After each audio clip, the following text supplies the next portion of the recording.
സുഖാണോ? വ്യത്യാസം ഉണ്ടല്ലോ ഇന്ന് കാണാൻ. ഒരു ചേഞ്ച് ഉണ്ട്. ഞാൻ അതാ ഇങ്ങനെ പതുക്കെ നോക്കി വന്നേ, പക്ഷെ എന്നൊന്നും മനസ്സിലാവുന്നില്ല. ഹെയർ സ്റ്റൈൽ മാറ്റിയോ? ചെറിയ വ്യത്യാസമുണ്ട്. കേൾ ചെയ്തോ? ആണോ? എന്നാ അതായിരിക്കും. പിന്നെ എനിക്കൊരു കാര്യം പറയാനുണ്ട്. എന്റെ അമ്മയ്ക്ക് ഒരു സർപ്രൈസിങ് മൊമെന്റ് ഉണ്ടായി. എന്താന്ന് വെച്ചാല് അമ്മയ്ക്ക് ഇപ്പൊ സെൻസസ് ഡ്യൂട്ടി ഉണ്ട്. അപ്പൊ അമ്മ ഇങ്ങനെ ഓരോ വീട്ടിലിങ്ങനെ കേറി ഒരു വീട്ടിലെത്തിയപ്പോ അവിടുത്തെ ചേച്ചി അവിടുത്തെ ആന്റി ഇറങ്ങി വന്നിട്ട് ഇത് മൈഥിലിയുടെ അമ്മയല്ലേ എന്ന് ചോദിച്ചോണ്ട് അമ്മേനെ വീട്ടിനകത്തോട്ട് മനസ്സിലായല്ലേ? എന്നിട്ട് അമ്മയായിട്ട് സംസാരിച്ചു. അപ്പോ ആ ആന്റിക്ക് നമ്മുടെ ടോപ്പ് സിംഗറിൽ ഒന്ന് വന്ന് കാണണം എന്ന് ആഗ്രഹമുണ്ട്. പിന്നെ ആ ആന്റി പടം വരയ്ക്കും. അപ്പൊ നമ്മുടെ മധു അങ്കിളിന്റെ പടം വരച്ചിട്ടുണ്ട്. അമ്മ ഫേമസ് ആയി. ഇപ്പൊ എവിടെ പോയാലും മൈഥിലി മൈഥിലി എന്നാണ് പറയണ അല്ലേ? അതെ. എന്തായാലും മൈഥിലി കുട്ടി, ദി റിപ്പിൾസ് ആൻഡ് ദി ഷോറിലേക്ക് സ്വാഗതം. റിപ്പിൾ എന്ന് പറഞ്ഞാ എന്താ? ഓളം. കോളം. കോളമല്ല, അടിക്കുമ്പോഴൊരു ഇതില്ലേ അത്. അപ്പൊ ദി ഷോർ എന്താണ്? ഷോർ എന്താ? തീരം. തീരം. അപ്പൊ ഇതാ ഓളവും തീരവും. കറക്റ്റ്. മിടുക്കൻ. മിടുക്കൻ. ഒരു രക്ഷയില്ല, എന്നെ കൊണ്ട് എനിക്ക് വയ്യ. Very well done my boy. അതെ, ഓളവും തീരവും അല്ലേ സിനിമ? ആഹാ, ഒരു കാലത്തിന്റെ ഒരു മാസ്റ്റർ പീസാണ് ഓളവും തീരവും എന്നാണ്. മനോരഥങ്ങൾ എന്ന് പറയുന്ന കുറെ സിനിമകളുടെ ഒരു കൂട്ടായ്മയില് അതില് ലാലേട്ടൻ ഇതിലെ ബാപ്പുട്ടിയെ അവതരിപ്പിച്ചിട്ടുണ്ട്. ബാപ്പുട്ടിയും നബീസയും തമ്മിലുള്ള പ്രണയത്തിന്റെ കഥയാണ് ഓളവും തീരം എന്ന് പറയുന്നത്. ഒരു ട്രാജിക് ലവ് സ്റ്റോറിയാണ്. പക്ഷെ അത് എല്ലാ കാലത്തും ഈ സിനിമ ഒരു മാസ്റ്റർ ക്രാഫ്റ്റ് ആയിട്ട് എല്ലാവരും, PN മേനോൻ സാറാണ് ഇത് ഡയറക്ട് ചെയ്തത്. മധു സാർ അന്ന് അഭിനയിച്ചിരുന്നു. അതൊക്കെ ഓർക്കാണ്. പിന്നെ ഇതിലെ പാട്ടുകൾ ഓഫ്കോഴ്സ് അനശ്വരങ്ങളാണ്. അതിലൊരു പാട്ട്, മണിമാരൻ തന്നത് പണമല്ല പൊന്നല്ല മധുരക്കീനാവിന്റെ കരിമ്പിൻ തോട്ടം. യേശുദാസ് സാറും മച്ചാട്ട് വാസന്തി ചേച്ചിയും കൂടെ പാടിയതാണ്. അതൊരിക്കലും ഇവിടെ പാടാമോ? എനിക്ക് ഭയങ്കര ഇഷ്ടപ്പെട്ട പാട്ടാണ് കേട്ടോ, അത് പാടണം കേട്ടോ. ഇതില് വളരെ കുറച്ച് മാത്രം ആൾക്കാർ പാടുന്ന ഒരു പാട്ടാണ് ഇന്ന് മൈഥിലിക്കുട്ടി പാടുന്നത്. ഇടയ്ക്കൊന്ന് ചിരിച്ചും ഇടയ്ക്കൊന്ന് കരഞ്ഞും ഇടവപ്പാതി ഓടിയെത്തി, അല്ലെ? അങ്ങനെയല്ലേ? ഭയങ്കര ബ്യൂട്ടിഫുൾ ആണ്. അത് പി ഭാസ്കരൻ സാറാണ് എഴുതിയിരിക്കുന്നത്, ജാനകി അമ്മയാണ് പാടിയിരിക്കുന്നത്. പി ഭാസ്കരൻ സാറിന്റെ ഏകദേശം 235ഓളം പാട്ടുകൾ ജാനകി അമ്മ പാടിയിട്ടുണ്ടെന്നുള്ളതാണ്. അതില് വേറൊരു കാര്യം എന്ന് പറയുന്നത്, ഏകദേശം 128ഓളം പാട്ടുകൾ ബാബുക്കയ്ക്ക് വേണ്ടിയിട്ട് ജാനകി അമ്മ പാടിയിട്ടുണ്ട്. അതിൽ 96 പാട്ടുകളും സോളോസ് ആണ്. അപ്പൊ അങ്ങനെ ഒരുപാട് കാര്യങ്ങളുണ്ട്. അതിലെ ഇമോഷണൽ ആയിട്ടുള്ള ഒരു സീൻ ഉണ്ടായി. ഭാസ്കർ മാസ്റ്റർ മരിക്കാൻ എന്റെ കുറച്ച് ദിവസം മുമ്പേ ജാനകി അമ്മ അവരെ കാണാൻ പോകുന്നു. അത് അറിയാലോ അല്ലേ കഥ? അങ്ങനെ ജാനകി അമ്മ പോയിട്ട് ഈ ഭാസ്കർ മാസ്റ്റർ ഒരു പാട്ട് പാടാണ്. അത് മറവിയെ കുറിച്ചിട്ടുള്ള ഒരു പാട്ടാണ്. അപ്പൊ ഭാസ്കർ മാസ്റ്റർ ഓർമ്മയില്ല, ഭാസ്കർ മാസ്റ്റർ ആണ് ഈ പാട്ട് എഴുതിയത്. ജാനകി അമ്മ പാടിക്കൊടുക്കുകയാണ്. അപ്പോ ഇത് മാസ്റ്റർ പാട്ടാണെന്ന് പറഞ്ഞു. ആണോ, എനിക്ക് ഓർമ്മയില്ല എന്ന് പറയും. ഭയങ്കര ഒരു ഇമോഷണൽ സീനായിരുന്നു. ശരിക്കും ഇപ്പോഴും ഉണ്ടോ ഓൺലൈനിൽ? അത് വല്ലാത്ത മൊമെന്റ്സ് ആയിരുന്നു. ഈ ഭാസ്കരൻ സാറിന്റെ അവസാനത്തെ കാലങ്ങളിൽ അദ്ദേഹത്തിന് ഓർമ്മ നഷ്ടപ്പെട്ട് അങ്ങനെയുള്ള പല സാഹചര്യങ്ങളും ഉണ്ടായിട്ടുണ്ട്. അതിൽ ഒരു സാഹചര്യത്തിൽ ഞാനും ഉണ്ടായിട്ടുണ്ടായിരുന്നു. കാരണം ഒരു ഉദ്ഘാടനമാണ്, അപ്പൊ ഇദ്ദേഹമാണ് ഉദ്ഘാടനം ചെയ്യേണ്ടത്. അപ്പൊ അദ്ദേഹം എന്റെ അടുത്ത് ഇരിക്കുന്നുണ്ടായിരുന്നു. പക്ഷെ അദ്ദേഹത്തിന് ആരെന്ന് അറിഞ്ഞുകൂടാ. അത് മാത്രമല്ല, അദ്ദേഹത്തെ ഉദ്ഘാടനം ചെയ്യാനായിട്ട് ആ വിളക്കിന്റെ മുമ്പിൽ കൊണ്ട് നിർത്തിയപ്പോഴത്തേക്കും അദ്ദേഹം ഒന്നും പറയാതെ വെളിയിലോട്ട് ഇറങ്ങിപ്പോയി. അങ്ങനൊരു അനുഭവം എനിക്കും ഉണ്ടായിട്ടുണ്ട്. അതുപോലെ ഒരു പാട്ട് വേണമെന്ന് പറഞ്ഞിട്ട് ഭാസ്കരൻ മാസ്റ്ററുടെ വീട്ടിൽ പോയി അദ്ദേഹം ഒരു പാട്ട് എടുത്തു തന്നു. ഇതേ പാട്ട് തന്നെ വേറെ 2-3 പേർക്കും അദ്ദേഹം കൊടുത്തിട്ടുണ്ടായിരുന്നു, മറന്നുപോയിട്ട്. അതൊക്കെ ഞാനിങ്ങനെ, ഇന്നലത്തെ പൂങ്കിനാവും വെണ്ണിലാവും ഞാനുമൊത്ത് കന്നിയാറ്റിൽ നീന്തി നീന്തി കളിക്കും നേരം. അപ്പൊ ഈ പാട്ട് ഞാൻ ഈണം ചെയ്ത് റെക്കോർഡ് ചെയ്തതിനു ശേഷം മറ്റു 2 പേരും അത് തന്നെ റെക്കോർഡ് ചെയ്തത് ഞാൻ കേൾക്കാനായിട്ട് ഇടവന്നു. അപ്പോഴാണ് ഞാൻ ഈ പാട്ട്, അദ്ദേഹം അത് മറന്നുപോയിരുന്നു. വേറൊരു കാര്യം എന്ന് പറഞ്ഞാൽ, ബാബുക്കയുടെ ഒരു സിനിമയിൽ ആദ്യമായിട്ട് ജാനകിയമ്മ പാടുന്നത് ഒരു മലയാളം പാട്ടല്ല എന്നുള്ളതാണ്. അത് കേട്ടിട്ടുണ്ടോ? ആര്യ കേട്ടിട്ടുണ്ടോ? മേത്തോ ഗുങ്കുറു എന്ന് പറഞ്ഞിട്ട് ഒരു മീരാ ഭജനാണ്. അത് കേൾക്കണം കേട്ടോ. That's A very beautiful song കേട്ടോ. അപ്പൊ ഇതൊക്കെയാണ് ഇതിന്റെ പിന്നാമ്പുറ കഥകൾ. അപ്പൊ ഇതൊക്കെ പറയുന്നത് പറഞ്ഞാൽ ഈ പാട്ടിന് ഇൻസ്പയർഡ് ആയിട്ട് പാടാൻ വേണ്ടിയിട്ടാണ്. കേരള മലയാളത്തിന് ഏറ്റവും അധികം നോസ്റ്റാൾജിക് സോങ്സ് തന്നിട്ടുള്ള ആളാണ് ഭാസ്കർ മാസ്റ്റർ. തീർച്ചയായിട്ടും അതിലൊന്നാണ് ഇത്. അപ്പൊ ഭാസ്കർ മാസ്റ്ററിനും ബാബുക്കും അതുപോലെ തന്നെ ജാനകി അമ്മയ്ക്കും ഒരു വലിയൊരു ട്രിബ്യൂട്ട് ആവട്ടെ ഈ പാട്ട്. ഓക്കെ, ഇടയ്ക്കൊന്നു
ശരിക്കും ഞാൻ സ്പെൽ ബൗണ്ടാണ്, വാക്കുകൾ കിട്ടുന്നില്ല. എന്തോ ഒരു ലംപ് ഇൻ ദ ത്രോട്ട് പോലെയാണ് ഈ പാട്ട് കേട്ട് കഴിഞ്ഞിട്ട്. അതും ഇത്രയും നന്നായിട്ട് ഈ പാട്ട് ആരും പാടി കേട്ടിട്ടില്ല ഞാൻ. Thank you. വേദിയിലധികം പാടി കേൾക്കാത്ത ഒരു പാടാത്ത പാട്ടാണ് അത്. അത് മാത്രമല്ല, അത് പാടിയിരിക്കുന്ന രീതിയും ഇങ്ങനെ കേട്ടിട്ടില്ല. എന്ന് പറഞ്ഞാൽ full of expression, full of beauty of voice.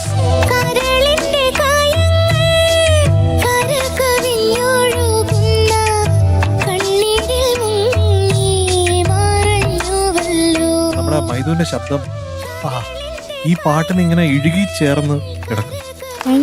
ഈ പാട്ടിനോട് ഞാൻ ഒന്നുകൂടെ അഡിക്റ്റഡ് ആയി ഇന്നത്തെ ഈ റെൻഡീഷൻ കഴിഞ്ഞിട്ടോ. ഇവിടെ വരാണ്ടിരിക്കാൻ പറ്റിയില്ല, അതാണ്. അവിടെ നിന്ന് എണീറ്റ് ഇങ്ങനെ വരേണ്ടി വന്നു. I want to tell you, you are great with a song. ഒരു സംശയം വേണ്ട. And this is a very difficult song to sing. എന്ന് പറഞ്ഞാൽ കൂടുതൽ എക്സ്പ്രഷൻസ് ആണ്. ഒരു ആ പടച്ചവനെ എന്ന് പാടിയതില്ലേ, ആഹാ, എന്റെ ഒരു കൺസ്ട്രക്ഷൻ അങ്ങനെയാണ് അല്ലേ. പിന്നെ മണിമാരൻ എന്ന് പാടിയത്, ആ മണിമാരനിൽ ഒരുപാട് എക്സ്പ്രഷൻസ് ഉണ്ട്. ഉണ്ണിച്ചേട്ടാ, ഇതിൽ നബീസ എന്ന് പറയുന്ന ഇതിന്റെ നായിക, അവര് അനുഭവിക്കുന്നതെന്ന് പറഞ്ഞാൽ ഇതുപോലെയാണ്, ഈ ഇടവപ്പാതി പോലെയാണ്. അതായത് മിക്കപ്പോഴും വേദനയാണ്, മിക്കപ്പോഴും കരച്ചിലാണ്, നിരന്തരമായ വേദന. അതാണ്. ഇടയ്ക്കൊന്ന് കരഞ്ഞും ഇടയ്ക്കൊന്ന് ചിരിച്ചും. ചിരി എന്ന് പറയുന്നത് കുറവാണ്. അങ്ങനെയുള്ളൊരു നായികയെ പറ്റി ഭാസ്കര മാസ്റ്റർ അങ്ങനെ എഴുതിയിരിക്കുകയാണ്. അനുപല്ലവിയില് ആനക്കൊടൻ നെല്ല് എന്ന് പറയുന്നുണ്ട്. ഈ ആനക്കൊടൻ നെല്ല് എന്ന് പറയുന്നത് ഇതിൽ ഭാസ്കർ മാസ്റ്റർ പറഞ്ഞിട്ടുണ്ട്. അതെന്ന് പറയുന്നത് പരമ്പരാഗതമായിട്ട് കേരളത്തിൽ കൃഷി ചെയ്യുന്ന ഒരു നെല്ലിനമാണ് ഈ ആനക്കൊടൻ നെല്ലെന്ന് പറയുന്നത്. അതിന് ഒരു പ്രത്യേകത എന്ന് പറഞ്ഞു കഴിഞ്ഞാൽ ഈ വെള്ളപ്പൊക്കത്തിനെയും അതുപോലെ ഉയർന്ന ജലനിരപ്പിനെയൊക്കെ അതിനെ അതിജീവിക്കാൻ പറ്റും എന്നുള്ളതാണ്. അങ്ങനെയാണ്. അപ്പോൾ കുട്ടനാട്ടിലൊക്കെ നമുക്ക് കാണാൻ പറ്റും ഈ ആനക്കൊടൻ നെല്ല് എന്ന് പറയുന്ന ഇനം. അപ്പോൾ അത്തരത്തിൽ അതിജീവിക്കുന്ന ആനക്കൊടൻ നെല്ല് പോലും മറഞ്ഞുപോയെന്നാണ്. അതൊക്കെ എന്ന് പറഞ്ഞു കഴിഞ്ഞാൽ നമുക്ക് വിശ്വസിക്കാൻ പറ്റുന്നില്ല, ഇങ്ങനെയൊക്കെ ഒരാൾക്ക് എഴുതാൻ പറ്റുമോന്ന്. അതുപോലെ എനിക്ക് വിശ്വസിക്കാൻ പറ്റുന്നില്ല ഇങ്ങനെയൊക്കെ മൈദുവിനെ പോലെ ഈ പാട്ട് അതിന്റെ ഉള്ളിലേക്ക് പോയി, അതിന്റെ ഡെപ്തിലേക്ക് പോയി, വേണ്ടത് വേണ്ട രീതിയിൽ മാത്രം കൊടുക്കാതെ ഒരു എക്സാജറേഷനും ഇല്ലാതെ നമ്മളെയൊക്കെ കരയിപ്പിക്കുന്ന രീതിയിൽ അത് പാടിയിട്ടുണ്ടെന്നാണ്. സോ വണ്ടർഫുൾ മോളെ. നമുക്ക് സീസൺ 1, 2, 3, 4, 5 ഇതിലൊക്കെ വരാൻ ആഗ്രഹിച്ച ഒരാളാണ് നമ്മുടെ മൈദു. പക്ഷെ ഇവിടെ എത്തിയത് സീസൺ 6-ലാണ്. നേരത്തെ നമ്മുടെ മേഘ്ഡു ഈ പാട്ട് പാടി ഞാൻ കേട്ടിട്ടുണ്ട്. ഇത് ഞാൻ നേരത്തെ പറഞ്ഞല്ലേ, the best that I have heard ഈ സോങ്.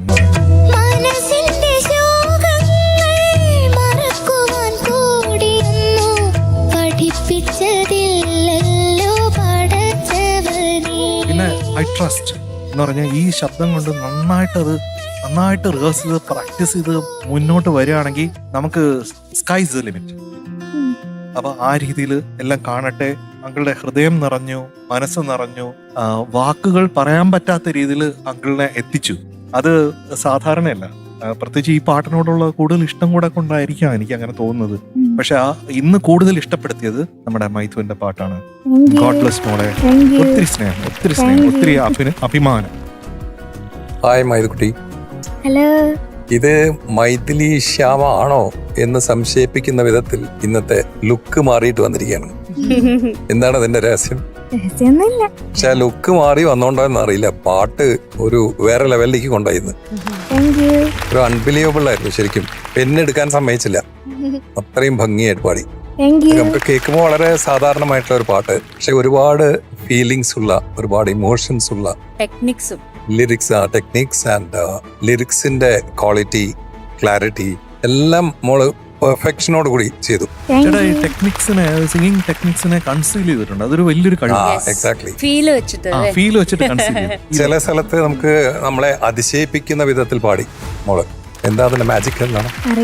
ഒരു എക്സ് ഫാക്ടർ ഉണ്ടായിരുന്നു ആ പാട്ടിൽ അല്ലേ? കുടൻ സ്പെഷ്യൽ ആയിട്ട് എന്തോ സ്പെഷ്യൽ ആയിട്ടുണ്ടായിരുന്നു. Something built in, outstanding performance.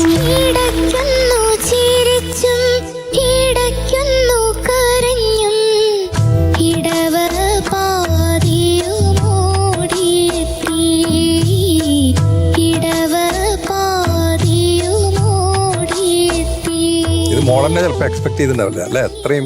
ഏത് ക്ലാസ്സിലെ മോള് പഠിക്കുമ്പോ? 6th സ്റ്റാൻഡേർഡിലാണ് ഇത് ചെയ്യുന്നത്. അമേസിംഗ്. അല്ല, ഒരു ചേച്ചിയമ്മയെ നമുക്ക് കാണാൻ പറ്റിയില്ല ഈ പാട്ടിൽ.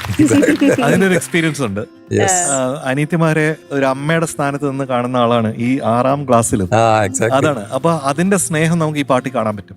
ആ വരികളുടെയും ട്യൂണിന്റെയും ഒക്കെ ഉള്ളിലേക്ക് ഇറങ്ങി ചെന്ന അത് ശരിക്കും കൺസീവ് ചെയ്തിട്ടുള്ള രീതിയിലാണ് അത് വിജയിച്ചത്. All the best. Thank you. Mythili കുട്ടിയുടെ ആദ്യത്തെ പെർഫോമൻസ് ഇങ്ങനെ ഓർക്കുകയാണ്. അപ്പൊ ആ ആദ്യത്തെ പെർഫോമൻസ് ഇന്നത്തെ പെർഫോമൻസിലേക്കുള്ള journey is incredible. Thank you. അത് പറയാതിരിക്കാൻ വയ്യ. കാരണം അന്നത്തെ മൈഥിലി കുട്ടിയും ഇന്നത്തെ മൈഥിലി കുട്ടിയും തമ്മിൽ ഒരുപാട് വ്യത്യാസമുണ്ട്. പാട്ട് മനസ്സിലാക്കുന്ന രീതി, അതിന് കൊടുക്കുന്ന ഫീൽ, അതിന് ടെക്നിക്സിന് കൊടുക്കുന്ന ഇമ്പോർട്ടൻസ്, ആ പാട്ടിന്റെ ഉള്ളിൽ എത്ര ആഴത്തിൽ ഇറങ്ങി പോകുന്നു എന്നുള്ളത് എല്ലാം വ്യത്യാസം വന്നിട്ടുണ്ട്. ഞാൻ ആ ഒരു മൈഥിലി കുട്ടിയുടെ ജേർണിയിൽ ഞാൻ പ്രൗഡാണ്. എനിക്ക് ഭയങ്കര അഭിമാനമാണ്. മിടുക്കി. നല്ല രസമുണ്ടായിരുന്നു കേൾക്കാൻ. ഒരു ഭാഗം പോലും ഞാൻ ഒന്നും എഴുതിയില്ല. നല്ല ഫീല്, നല്ല ടെക്നിക്ക് ഇങ്ങനെ എഴുതിയിട്ട് ഇങ്ങനെ വെച്ചിട്ടുണ്ട്. വേറെ ഒന്നും എനിക്ക് എഴുതാൻ തോന്നിയില്ല. 2-3 സ്ഥലത്ത് ഞാൻ ഗുഡ് എന്ന് എഴുതി വെച്ചിട്ടുണ്ട്. മിടുകിയായിട്ട് പാടി കേട്ടോ. Thank you. ബ്യൂട്ടിഫുൾ ആയിരുന്നു. ബ്യൂട്ടിഫുൾ. Thank you. കുണിച്ചേട്ടാ, അപ്പൊ ഡിസ്കഷൻ ഇല്ലല്ലോ നോ ഡിസ്കഷൻ അറ്റ് ഓൾ. അല്ലേ? മൈഥുവിന് ഒരൊറ്റ മാർക്ക് ഇന്ന് കൊടുക്കാൻ പറ്റൂ.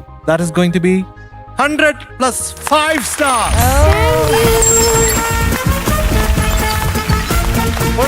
ഒരു മധുര മഴ നമ്മുടെ മൈഥുന്.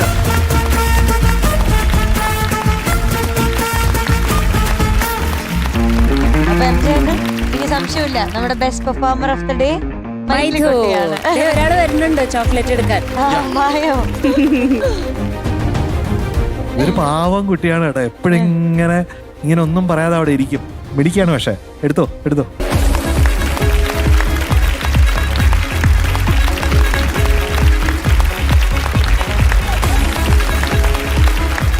2 ഗിഫ്റ്റ് ഉണ്ട്. ഓക്കെ, MJ അങ്കിൾ കുറച്ച് വെയിറ്റ് ഉണ്ടേ. Pure coconut oil. അതെ, പവിഴം പ്രീമിയം കോക്കനട്ട് ഓയിൽ നൽകുന്ന ഒരു സ്നേഹോപഹാരം. പിന്നുള്ളത് നമ്മുടെ ടോപ് സിംഗറിന്റെ സൂപ്പർ സ്റ്റാറിന് കിൻഡർ മോക്സിന്റെ ഒരു ഉടുപ്പ്. Stylish gift. Okay, bye. Congratulations Mythili കുട്ടി. Thank you. അടുത്ത തവണ ഇങ്ങനെ വാങ്ങണം കേട്ടോ. Thank you. Bye MJ uncle.